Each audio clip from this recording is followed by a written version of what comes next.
Welcome to WFM's 3 p.m. News. I am your presenter, Narissa Bostwick. First off, on the local scene. The National Telecommunications Regulatory Commission, the NTRC, has announced that 78 apps have been registered for the 2025 iCode 784 competition preliminary round judging, with registration officially closing on September 15th this year. This year, 38 teams registered from secondary schools across St. Vincent and the Grenadines will take part in the secondary mobile app category, while 40 teams will compete in the open category. Preliminary judging will be held online on October 3rd and 6th, and the top 10 teams from the secondary mobile app and the top 10 teams from the open category will advance to the grand finale with the 10 robotics category team finalists on October 22nd at the Kingstown Baptist Church. In a powerful show of environmental stewardship and community activism, the Sandals Foundation and the Sandals St. Vincent Earth Guardians mobilized over 20 passionate volunteers for this year's International Coastal Day Cleanup Day, ICCD, on September 20th, spearheading a transformative effort to clean and protect the island's vital marine ecosystem. International Coastal Cleanup Day aims to increase marine conservation through solid waste management and reduction that may impact water quality, aquatic organisms, and their habitats. The initiative not only revitalizes coastlines, but also ignites a movement of community engagement, demonstrating the incredible strength of collective action for environmental sustainability. This year, the volunteers, joined by General Manager of Sandals St. Vincent, Timon Allen, gathered to clean the beautiful beach of Bocaman Bay, a beach Sandals St. Vincent has adopted. Heidi Clark, Executive Director at the Sandals Foundation, says empowering communities to take action in protecting our coastlines remains a top priority. Our marine ecosystems are vital sources of sustenance, economic livelihood, and the protection from natural disasters, so they must be preserved and safeguarded. The Foundation's efforts for environmental sustainability far surpass the one-day global beach cleanup. For the past 16 years, the philanthropic organization has been key players in marine sanctuary management, coral restoration, environmental education, and biodiversity conservation across the region. The general public has an opportunity this week to dispose of unwanted white goods as the Central Water and Sewerage Authority Solid Waste Management Unit hosts its free white goods collection service. The service commenced today, September 22nd, and runs until Saturday, September 27th. White goods include items such as refrigerators, washing machines, barrels, stoves, microwaves, toasters, and computers, among others. Collection of white goods is on your regular garbage collection day. Note that galvanized wood, steel, and concrete are not part of this collection. Commercial entities are excluded from this service. In other news on the local scene, the St. Vincent and the Grenadines Community College Center for General and Continuing Education, SVGCC-GCCE, has announced that a certificate recognition ceremony will be held later this week. The event is scheduled for Wednesday, September 24th at the Villa campus from 3 p.m. to 6 p.m.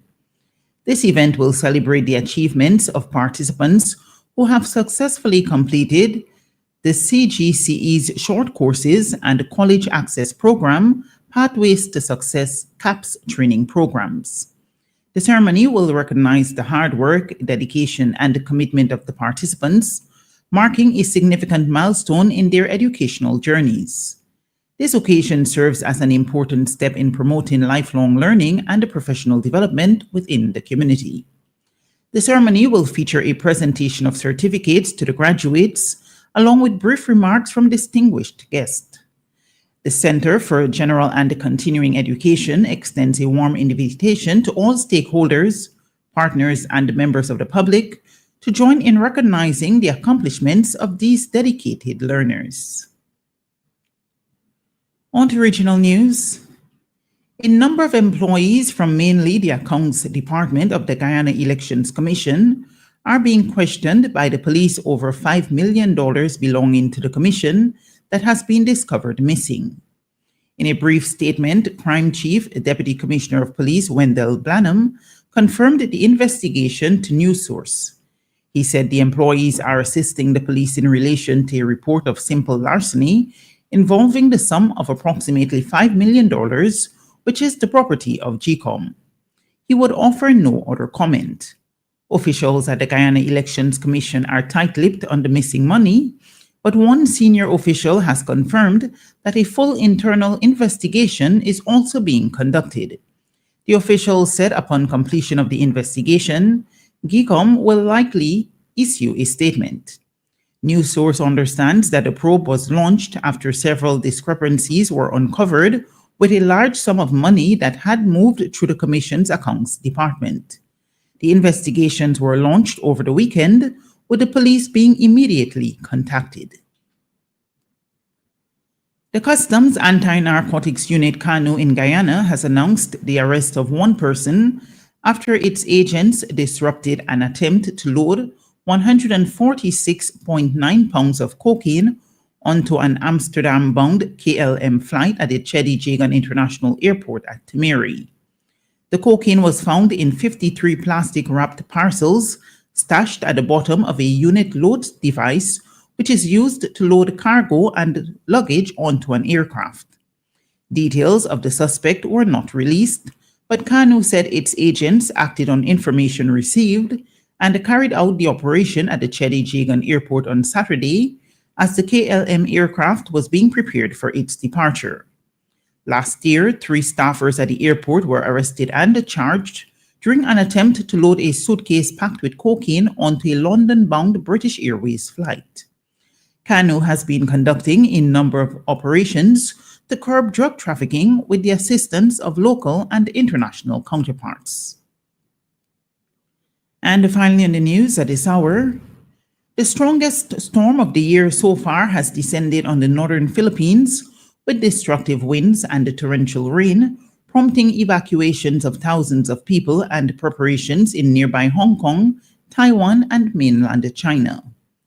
Typhoon Regasa, known in the Philippines as Nando, made landfall over Pankitan Island in the northern Cagayan province today, according to the country's meteorological agency, after generating sustained winds of over 165 miles per hour, the equivalent of a Category 5 hurricane. Tens of millions of people could be impacted by the storm, which is expected to pass over parts of the Asian island nation before heading toward the major cities of Hong Kong and Macau and mainland China's Guangdong province. Authorities have warned of widespread flooding and landslides and the damage to homes and infrastructure. And this has been WeFM's 3 p.m. News. I have been your presenter, Narissa Bostwick, saying thank you for listening. Our next newscast will be presented at 5:30 p.m. Be sure to join us then.